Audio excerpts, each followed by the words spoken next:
हरिओम। गायत्री आदर्श उच्च माध्यमिक विद्या मंदिर त्योरी के यूट्यूब चैनल में आपका फिर से एक बार स्वागत है। आज हम लेकर आए हैं त्रिकोणमिति भाग 17, अध्याय 8 है ऊंचाई और दूरी। अध्याय 6 में विशिष्ट कोणों का अनुपात था। अध्याय 7 में सर्वसमीका और पूरक कोण अनुपात किया। और अब ऊंचाई और दूरी ये त्रिकोणमिति से संबंधित है।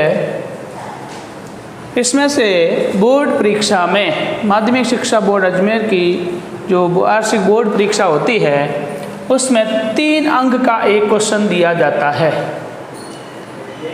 जिसको 6 या 7 मिनट में हल करना होता है, मान निकालना होता है। जैसा कि चैप्टर का नाम है ऊंचाई और दूरी। जब हम ऊंचाई की बात करते हैं, धरती पर कोई भी वस्तु है उसकी ऊंचाई हाइट की बात करते हैं, तो हमेशा जमीन पर कोई निर्जीव या सजीव वस्तु एक बार सीधी खड़ी होती है तब वो टिक पाती है। यानी शुरुआत से जो कोण बनता है, चाहे दीवार है, चाहे कोई खंबा है, बिजली का पोल है, चाहे आदमी खड़ा है, धरती के साथ एकदम सीधा लंबवत खड़ा होता है। सीधा लंबवत खड़ा होना अर्थात 90 डिग्री का कोण बनाना, समकोण बनाते हैं। कोई भी खंबा खड़ा है, पिलर खड़ा है, दीवार खड़ी है, वृक्ष खड़ा है, तो एक बार शुरुआत में 90 डिग्री का कोण बनाता है, लंबवत खड़ा होता है। हमें सब वस्तुओं को जो ज़मीन पर खड़ी है, समुद्र तल पर खड़ी है, या समुद्र के किनारे खड़ी है, या जहाज पर खड़ी है, उन सबको लंबवत मानना है, सीधा मानना है, 90 डिग्री का कोण मानना है इस अध्याय के लिए। जब दो वस्तुएं परस्पर, जैसे मान लो ये आधार वाली लाइन है और इसके ऊपर कोई चीज़ खड़ी है, निर्जीव या सजीव, और इसके साथ समकोण बनाया और इन दोनों शीर्षों को मिलाने पर एक त्रिभुज बन जाता है। जो आकृति बनती है वो त्रिभुज हो जाती है। और त्रिभुज भी कैसा? समकोण त्रिभुज। अब समकोण त्रिभुज में ये जो सीधी खड़ी चीज़ है इसको हम ऊंचाई मानेंगे या लंब मानेंगे? जिसको हम लंबवत मानते हैं, लंब मानते हैं, हाइट मानेंगे, ऊंचाई मानेंगे। और ये क्या हुआ? आधार हुआ। अब आधार और लंब दो चीज़ें दी हुई हो तो हम पाइथागोरस प्रमेय से कर्ण ज्ञात करते हैं। ये चीज़ें मैं पहले आपको बता चुका हूँ जब त्रिकोणमिति हमने शुरू की कि आधार, लंब और कर्ण क्या होता है। ठीक है, आधार और लंब दिया हुआ है और हम कर्ण ज्ञात कर सकते हैं, तब तो हम पाइथागोरस प्रमेय का प्रयोग करेंगे। लेकिन इन तीनों में से कोई एक भुजा दी हुई है, चाहे लंब हो, चाहे आधार हो या कर्ण हो, और दूसरी भुजा हमें ज्ञात करनी है। आधार ज्ञात करना है या ऊंचाई ज्ञात करनी है या दोनों शीर्षों को मिलाने वाली रेखा है उसकी लंबाई ज्ञात करनी है, तो हम कैसे करेंगे? तो एक भुजा के साथ साथ एक कोण दिया हुआ होगा, उस कोण का त्रिकोणमिति अनुपात उसमें लागू करेंगे तो दूसरी भुजा का मान आ जाएगा। वही प्रयोग हम इस अध्याय में करेंगे, जिसमें कुछ क्वेश्चन और उदाहरण दिए हुए हैं। उदाहरण के रूप में प्रश्न है, तो एक विविध प्रश्नमाला 8 है जिसमें प्रश्न आए हुए हैं, इससे संबंधित विभिन्न तरह के प्रश्न है। कहीं सीढ़ी की लंबाई ज्ञात करनी है, कहीं पतंग के डोर की लंबाई ज्ञात करनी है, कहीं वृक्ष टूटने के बाद की ऊंचाई ज्ञात करनी है, वृक्ष के टूटने से पहले की ऊंचाई ज्ञात करनी है, जहाज पर खड़ा खड़ा आदमी देख रहा है तो दूसरे जहाज की शीर्ष की दूरी ज्ञात करनी है, एक मकान से दूसरे मीनार के शीर्ष की दूरी ज्ञात करनी है, मीनार की ऊंचाई ज्ञात करनी है। इस प्रकार अनेक सारे क्वेश्चनों का प्रयोग इस अध्याय में हम सॉल्व करेंगे, देखेंगे कहाँ कहाँ इसका होता है। तो त्रिकोणमिति का ये अनुप्रयोग नेवी में, एयरफोर्स में, यानी जहाज़ों के लिए, हवाई जहाज के लिए और अनेक सारी दिशाएँ ज्ञात करने के लिए काम ये ली जाती है, उपयोग में ली जाती है।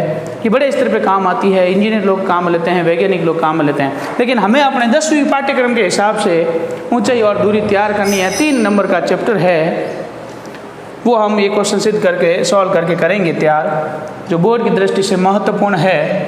तय है जो क्वेश्चन आए हुए हैं इसमें और एग्जाम्पल है, उनमें से 3 नंबर का सवाल पक्का आएगा। देखिए कैसे करते हैं, क्या क्या काम आने वाला है। सबसे पहले तो आपको पूर्व में बताया है लाल कक्का, लाल कक्का यानी लंब बटा कर्ण, आधार बटा कर्ण और लंब बटा आधार, आधार बटा लंब, कर्ण बटा आधार और कर्ण बटा लंब, ये ध्यान रखना है। भुजाओं का 6 अनुपातों के साथ जो संबंध है, अनुपात है, वो याद रखना है। दूसरा विशेष याद रखने वाला क्या है, विशेष कोणों वाली सारणी, विशेष कोणों की त्रिकोणमितीय अनुपातों की सारणी थी ना, है साइन 30 का मान, साइन 45 का मान, साइन 60 का मान, वो याद रखना है। ये 2 चीज़ें आप याद रखोगे तो फिर ये क्वेश्चन हो जाएगा। एक महत्वपूर्ण चीज़ है कि लंब कौन सा है और आधार कौन सा है, इसको पहचानना बहुत इंपॉर्टेंट हो जाता है। तो लंब कौन सा होता है आप बता सकते हैं, मैंने आपको पूर्व में लिखवाया था कि लंब, आधार और कर्ण कौन कौन सी भुजा होती है। तो लंब कौन सा होगा, थीटा के सामने वाली भुजा लंब होगी। थीटा दिया हुआ है, जैसे कोण दिया हुआ है, यहाँ 30 डिग्री दिया हुआ है, तो इसके 30 डिग्री के सम्मुख भुजा जो है, सामने वाली भुजा है, उसको हम लंब मानेंगे। और समकोण के सामने वाली भुजा क्या होती है, कर्ण होती है। और थीटा और 90 डिग्री को मिलाने वाला हमेशा क्या होता है, आधार होता है। 3 चीज भुजाओं की पहचान, थीटा के सामने वाली भुजा लंब, समकोण के सामने वाली भुजा कर्ण, और थीटा और 90 डिग्री को मिलाने वाला रेखाखंड होगा आधार। भुजाओं की पहचान करने के बाद उनमें संबंध ज्ञात करना है। जैसे लंब बटा आधार, लंब बटा आधार जहाँ पर आ गया तो किस त्रिकोणमितीय अनुपात के बराबर होगा, ये जो भुजाओं का अनुपात है ना, वो त्रिकोणमितीय अनुपात के बराबर होगा। लंब बटा आधार वो किसके बराबर होगा, ये ध्यान रखना है। तो ये लाल कक्का से पता चलेगा, लंब बटा आधार साइन कॉस टेन, तो टेन थीटा के बराबर होगा। किसके बराबर होगा, टेन थीटा के बराबर। अब थीटा बराबर यहाँ 30 डिग्री है, थीटा बराबर है 30 डिग्री, तो हमने यहाँ रख दिया टेन 30 डिग्री। अब टेन 30 डिग्री का मान सारणी से देख रहा है। इस प्रकार सभी प्रश्नों में एक ही विधि काम करेगी, बस भुजाओं का अनुपात लिखो, सामने त्रिकोणमितीय अनुपात लिखो और सारणी द्वारा उसका मान लिखो और वज्र गुणा करके हल याद करो। एक क्वेश्चन ढंग से समझ लिया तो सारे प्रश्न इसके समझ में आ जाने चाहिए, एक जैसे ही प्रश्न है। आइए हम पहला क्वेश्चन करते हैं। पहले क्वेश्चन में क्या दे रखा है, विविध प्रश्नमाला प्रश्न क्रमांक 1, एक ऊर्ध्वाधर खंबे की परछाई, एक ऊर्ध्वाधर खंबे की परछाई उसी खंबे की ऊंचाई के बराबर हो तो सूर्य का उन्नयन कोण ज्ञात। ऊर्ध्वाधर, ऊर्ध्वाधर यानी सीधा खड़ा है, 90 डिग्री कोण बना तो खड़ा खंबा है, उस खंबे की परछाई, जब सूर्य खंबे के पीछे की तरफ आएगा तो छाया आगे बढ़ेगी, परछाई होगी, छाया होगी, अपनी छाया हो, चाहे खंबे की हो, दीवार की हो, वृक्ष की हो, तो उस छाया की लंबाई और खंबे की ऊंचाई दोनों बराबर है। उस समय सूर्य का कोण क्या बन रहा है, वर्ड आया उन्नयन कोण। उन्नयन कोण, 2 तरह के कोण अपने यहाँ आएंगे, उन्नयन कोण और अवनमन कोण।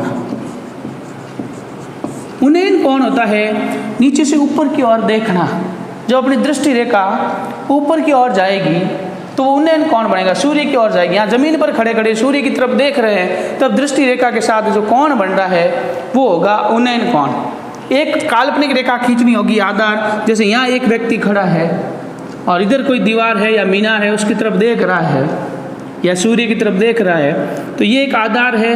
और यहाँ से जो आंखों की दृष्टि रेखा जा रही है उसका जो कोण बन रहा है वो हमेशा उन्नयन कोण होगा। कैसा कोण होगा, उन्नयन कोण। नीचे से ऊपर की ओर देखना, आंखें ऊंची जाएगी, उच्च नयन, ऊपर की ओर जाएगी तो उन्नयन होगा।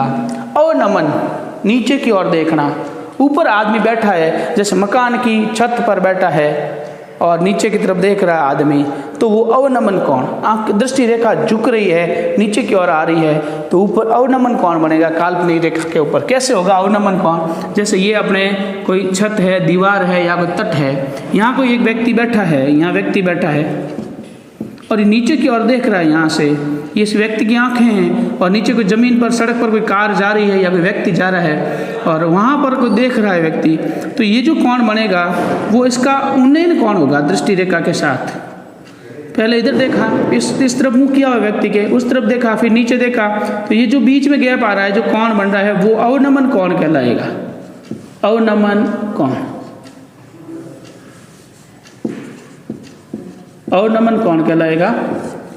और अवनमन कोण और उन्नयन कोण यानी हमने एक समांतर रेखा और तिर्यक रेखा पढ़ी, ऐसी 2 रेखाएं जिनके मध्य हमेशा दूरी बराबर हो, यानी जिनको आगे बढ़ाने पर वो कभी मिले नहीं, वो होती है समांतर रेखा।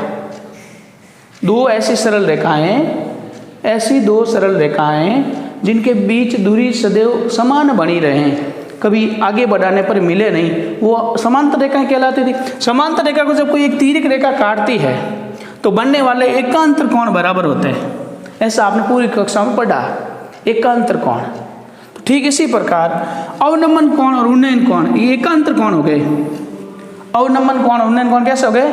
एकांतर कोण। ये भी एक सीधी रेखा है, दृष्टि रेखा है, ये काल्पनिक रेखा है, आधार है, ये भी सीधी है, दोनों के बीच में सदैव दूरी बराबर है, तो एकांतर कोण हो गए। अवनमन कोण और उन्नयन कोण हमेशा कैसे होंगे? यहाँ बराबर होंगे। इन क्वेश्चनों में, प्रश्नों में अवनमन और उन्नयन कोण आएगा तो उन्नयन कोण और अवनमन कोण बराबर होंगे। यहाँ लिखा हुआ है उन्नयन कोण ज्ञात कीजिए, उन्नयन कोण ज्ञात कीजिए। तो यहाँ से ये देखो चित्र बनाते हैं प्रश्न के अनुसार।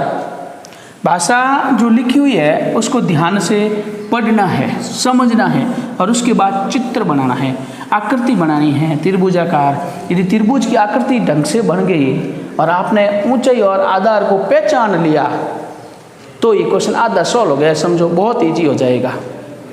पहचान में मिस्टेक की दी तो प्रश्न में मिस्टेक हो जाएगी, बाकी नहीं होगी उत्तर में। देखिए ऊर्ध्वाधर खंभा, ये बिंदु बी है, बेस है, आधार है, इसके ऊपर एक ऊर्ध्वाधर खंभा खड़ा है, खंभे को खड़ा किया ए बी को, और यहाँ से खंभे की परछाई सी बिंदु तक मान ली, माना कि ये परछाई है। तो अपने को मानना है, माना कि खंभे की ऊंचाई, खंभा किसको मान लिया? ए बी को मान लिया, कितनी है? एक्स इकाई है, मीटर है, सेंटीमीटर है, जो भी है। और खंभे की परछाई कितनी है? परछाई यहाँ पे BC भुजा है, परछाई किसको माना? BC को। चित्र में ये बताना जरूरी है कि खंभा है उसको हमने AB माना, परछाई है उसको BC माना, तब एक चित्र बना। BC भी कितनी है? यहाँ बराबर है चूंकि, तो x, क्योंकि दिया हुआ है कि AB बराबर BC, यानी खंभे की परछाई और खंभे की ऊंचाई है वो क्या है? बराबर है, दोनों को x मान लिया। अब त्रिभुज ABC में बी सम कौन हुआ? थीटा ज्ञात करना है। थीटा कौन सा? C ज्ञात करना है, ये थीटा ज्ञात करना है। तो चूंकि यह चित्र अनुसार त्रिभुज ABC में, इनको मिलाने पर त्रिभुज ABC बन गया, चित्र बनाना है। अब त्रिभुज ABC में AB भुजा क्या हुई? थीटा के सामने वाली भुजा है लंब, और ये क्या हुआ? आधार ना, लंब बटा आधार। ABC में लंब बटा आधार, लंब बटा आधार बराबर क्या हुआ? tan theta. क्या होगा? tan theta. लंब और आधार में जो अनुपात होता है वो होता है tan थीटा। अब लंब है x और आधार भी है x, क्यों? AB और BC है, लंब बटा आधार, और x बराबर tan थीटा, x बटा x बराबर tan थीटा। x कट गया तो tan थीटा बराबर 1 आया। कितना आया? 1। अब देखिए tan थीटा बराबर 1 है ना, tan थीटा का मान 1 कब होगा? कितने डिग्री कोण होगा? थीटा का मान कितने डिग्री होगा तब मान 1 आएगा। ये हमें सारणी से पता करना है। तो tan के साथ जब 45 डिग्री होता है तो उसका मान क्या होता है? 1 होता है। तो यहाँ पे हम लिखेंगे चूंकि tan 45 डिग्री बराबर 1, अतः थीटा बराबर हुआ 45 डिग्री। अतः जो सूर्य का उन्नयन कोण है, सूर्य का उन्नयन कोण कितने डिग्री हुआ? सूर्य का उन्नयन कोण बराबर 45 डिग्री आंसर होगा, इस प्रश्न का उत्तर होगा। एक बार थोड़ा सा वापस समझ लो। खंभे की ऊंचाई और परछाई दोनों बराबर है, दोनों को हमने क्या मान लिया? x मान लिया। अब लंब बटा आधार बराबर कौन सा थीटा आया? tan theta. और लंब भी x है और आधार भी x है, तो x से x कट के क्या आया? 1। tan थीटा बराबर 1 आया। अब tan 45 का मान क्या होता है? 1 होता है, तो थीटा की जगह क्या रखेंगे हम? 45 रखेंगे। और सूर्य का उन्नयन कोण पूछा था, वो कितने डिग्री हो गया? 45 डिग्री हो गया। बस ये उत्तर है। इस प्रकार जो क्वेश्चन आप करोगे तो 3 अंक आएंगे बोर्ड में। ठीक, अगला प्रश्न क्रमांक 2।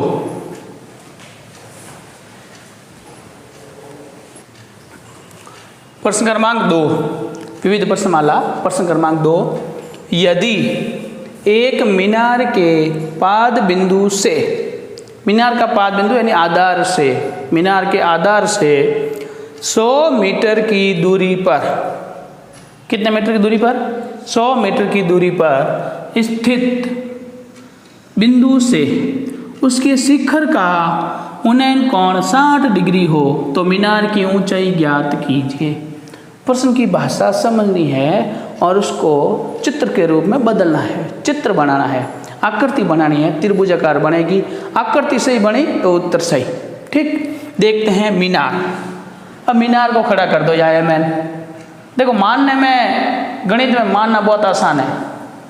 माना कि एमएन मीनार है। एमएन क्या है? मीनार। अरे एक लाइन है, मीनार कहाँ है? फिर भी एमएन क्या है? मीनार है।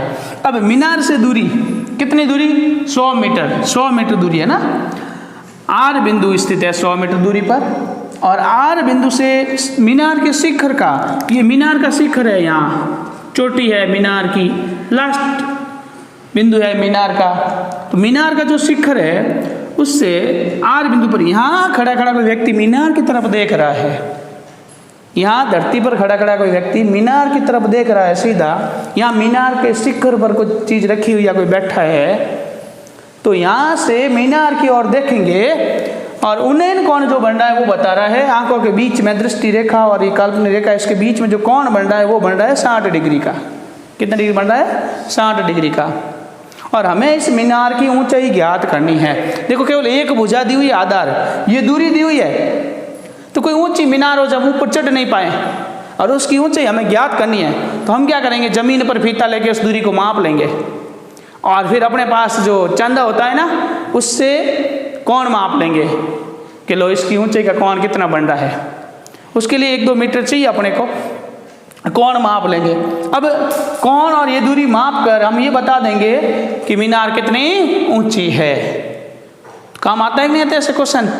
कोई ऊंचाई ज्ञात करने, बिजली का पोल है, पास में जाने से डर लगता है, करंट आ जाएगा, डर लगता है। लेकिन जो उसकी लगी होती है तार लगा होता है ज़मीन पे मजबूत रखने के लिए, उसको उस तार की खूंटी की और पोल की दूरी ज्ञात कर लेंगे हम बैठे बैठे, और फिर वहाँ से कोण मापेंगे कि कोण कितना बन रहा है, उस तार का जो कोण है शिखर तक वो कितना बन रहा है, और फिर त्रिकोणमिति की सहायता से हम कर देंगे ये पोल इतना ऊंचा है, ज्ञात कर सकते हैं। देखिए करते हैं मीनार की ऊंचाई। माना मीनार की ऊंचाई हुई एमएन, ये सब कुछ चित्र पर ही करना है। मीनार की ऊंचाई को हमने क्या मान लिया? एमएन मान लिया। एमएन मीनार की ऊंचाई है। और इस मीनार के पाद बिंदु से, जहाँ मीनार खड़ी है उसके नींव से, आधार से 100 मीटर दूरी पर एक बिंदु आर ले लिया। कितनी दूरी पर है? 100 मीटर दूरी पर, और यहाँ से 60 डिग्री का कोण बना दिया। इस प्रकार एमएनआर एक समकोण त्रिभुज बना। क्या बना एमएनआर? एक समकोण त्रिभुज। तो त्रिभुज चित्र अनुसार समकोण त्रिभुज एमएनआर में, माना कि एमएन मीनार है, एनआर दूरी है 100 मीटर, और एमएनआर में मीनार को हमने क्या माना? एमएन माना। क्या माना? एमएन। ये ज्ञात करनी है, ज्ञात करना। मीनार की ऊंचाई है एमएन, ज्ञात करनी है। और मीनार के पाद बिंदु से दूरी जो है, दूरी है जिसको हम क्या कहेंगे? आधार। आधार पर दूरी है जिसको हमने मान लिया एनआर, वो दी हुई है 100 मीटर। अब चूंकि ये थीटा है 60 डिग्री, थीटा कितना है? 60 डिग्री। अब थीटा के सामने वाली भुजा हमेशा क्या होगी? लंब। थीटा के सामने वाली भुजा लंब, और ये हुआ आधार। तो लंब बटा आधार, लंब बटा आधार बराबर होगा tan थीटा। लंब बटा आधार बराबर क्या होगा? tan theta. यहाँ लंब कौन है? एमएन है, मीनार है, एमएन ज्ञात करना है। आधार कौन है? एनआर है। एनआर कितना है? एक बार एनआर लिख देते हैं, आधार। और थीटा कितने डिग्री का है? 60 डिग्री का। थीटा बराबर कितना हुआ? 60 डिग्री हुआ। कुछ नहीं, हर एक मान रखना है। ये लंब बटा आधार, लंब हुआ एमएन, आधार हुआ एनआर। ठीक है, थीटा दिया हुआ है प्रश्न में 60 डिग्री, यहाँ रख दिया 60 डिग्री।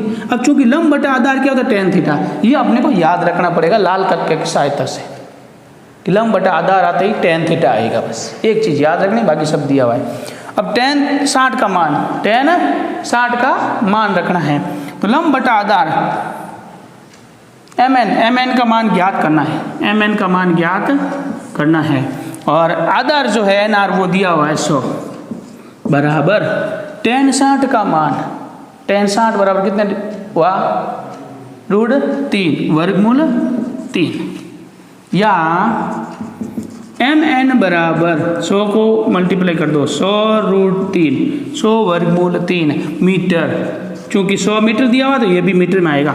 अतः मीनार की ऊंचाई, अतः मीनार की ऊंचाई कितनी हुई 100 वर्गमूल 3 मीटर। इसको आगे और लिख सकते हैं कि जो वर्गमूल 3 है ना इसका मान, यानी 100 गुणा √3 का मान होता है 1.732, तो इसका वर्गमूल करेंगे तो ये मान आएगा 1.732। इसको यहाँ रख दो, 100 से गुणा कर दो, 100 से गुणा करेंगे ना तो ये पॉइंट है 2 अंक इधर आ जाएगा। 173.2 मीटर ऊंची है लगभग मीनार। ये हमेशा लगभग मान होता है, पूरा मान नहीं होता है, अपरिमेय संख्या होती है √3। तो 173.2 मीटर मीनार की ऊंचाई आई, या 100√3। यहाँ तक भी सही है, लेकिन आगे एकदम सटीक आंसर निकालना हो तो ऐसे ज्ञात कर सकते हैं।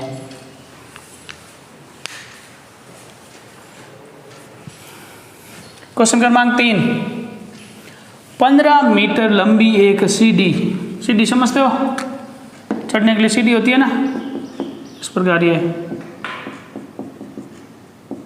ये जो सीढ़ी है वो 15 मीटर लंबी है। एक ऊर्ध्वाधर दीवार के शिखर तक पहुंचती है, दीवार की चोटी तक पहुंचती है, लास्ट तक। यदि यह सीढ़ी दीवार के साथ 60 डिग्री का कोण बनाती है तो दीवार की ऊंचाई ज्ञात कीजिए। देखते हैं, इसके अनुसार चित्र बनाना आना चाहिए अपने को। सबसे पहले दीवार ली, दीवार को सीधा खड़ा किया, दीवार पर एक सीढ़ी रखी जो शिखर को छूती हुई जमीन पर रखी जाती है। उस सीढ़ी की लंबाई है वो 15 मीटर है। ये लंबाई कितनी दे रखी है, यहाँ 15 मीटर दे रखी है। सीढ़ी की लंबाई है 15 मीटर और दीवार की ऊंचाई हमें ज्ञात करनी है। प्रश्न की भाषा समझिए ध्यान से कि सीढ़ी दीवार के साथ 60 डिग्री का कोण। अब दीवार के शिखर का उन्नयन कोण जमीन से नहीं बन रहा है, ये दीवार के साथ, दीवार के ऊपर सीढ़ी रखी हुई है ना, यहाँ से 60 डिग्री का कोण बन रहा है। यहाँ से 60 डिग्री कोण बन रहा है। ये क्या हुआ, लंब, और ये दीवार हो गई आधार। दीवार क्या हो गई, आधार, और ये सीढ़ी है कर्ण। तो यहाँ पे सीढ़ी हो गई कर्ण, दीवार हो गई आधार, और ज्ञात क्या करना है, दीवार की ऊंचाई। दीवार की ऊंचाई दिया हुआ क्या है, सीढ़ी की लंबाई। 15 मीटर लंबी सीढ़ी है, 15 मीटर लंबी सीढ़ी है, तो दीवार की लंबाई 15 मीटर है और सीढ़ी की लंबाई 15 मीटर है और दीवार की ऊंचाई ज्ञात करनी है। सीढ़ी की लंबाई 15 मीटर है और दीवार की ऊंचाई ज्ञात करनी है। तो दीवार और सीढ़ी दो ही लेना है, तो सीधा सा लिखते हैं त्रिभुज, यहाँ पे त्रिभुज का नाम दे दो, PQR दे देते हैं। त्रिभुज PQR में, त्रिभुज PQR में प्रश्न अनुसार त्रिभुज बनाया। अब त्रिभुज PQR में हमने PR को क्या माना, CD, PR को क्या माना, CD। इसकी लंबाई कितनी है, 15 मीटर मान ली, ठीक। और दीवार मान लिया PQ को, PQ को क्या मान लिया, दीवार, और दीवार की ऊंचाई ज्ञात करनी है, ज्ञात करनी है, ऊंचाई ज्ञात करनी है। और ये दूरी दी हुई है, सीढ़ी की लंबाई दी हुई है। तो चूंकि यहाँ पे आधार हुआ, थीटा के सामने वाली भुजा लंब होती है और पास वाली भुजा क्या होती है, आधार। ये ऊर्ध्वाधर खड़ा है, फिर भी क्या हुआ, इस चित्र अनुसार आधार हुआ। क्या हुआ, आधार। तो यहाँ पे आधार लेंगे, आधार बटा कर्ण, आधार ज्ञात करना है, कर्ण दिया हुआ है। आधार बटा कर्ण बराबर होता है cos थीटा। आधार बटा कर्ण बराबर क्या होता है, cos थीटा। आधार यहाँ हो गया दीवार की ऊंचाई PQ और कर्ण हो गया PR, CD की लंबाई, और cos थीटा की जगह हो गया 60 डिग्री। थीटा की जगह कितना हुआ, 60 डिग्री। थीटा का मान हुआ 60 डिग्री, cos 60 का मान रखते हैं। अब PQ ज्ञात करना है, PQ ज्ञात करना है, और PR का मान 15 है, cos 60 का मान कितना होता है, 1/2 होता है। PQ बराबर, या PQ बराबर 15 बट्टे में है, गुणा में ले जाओ, 15/2, 15/2 मीटर। क्योंकि सी डी जो है वो मीटर में दी हुई है। तो दीवार की ऊंचाई होगी 15/2 यानी या 7.5 मीटर। क्या हुआ? दीवार की ऊंचाई हुई, दीवार की ऊंचाई। लास्ट में ये चीज़ लिखनी जरूरी आता, दीवार की ऊंचाई बराबर 7.5 मीटर, या ऑप्शन आया 15/2। हमेशा आपको ध्यान रखना है कि बोर्ड परीक्षा में कभी भी ऑप्शन वाले सवाल नहीं आते हैं, अवश्य नहीं आते हैं, सही उत्तर क्रमाक्षर कोष्टक में भरने वाला सवाल नहीं आता है। अपने को पूरा सवाल हल करना है और उसका उत्तर लिखना है गणित में। यहाँ भले ही ऑप्शन दे दिया, इसमें आंसर दे दिया, लेकिन हम ऐसे चाहे आपका कोई क्लास टेस्ट हो, चाहे प्री बोर्ड हो या बोर्ड परीक्षा हो, क्वेश्चन भले ऑप्शन वाले हो लेकिन उसको पूरा हल करना है, तभी आपको पूरे अंक प्राप्त होंगे। धन्यवाद।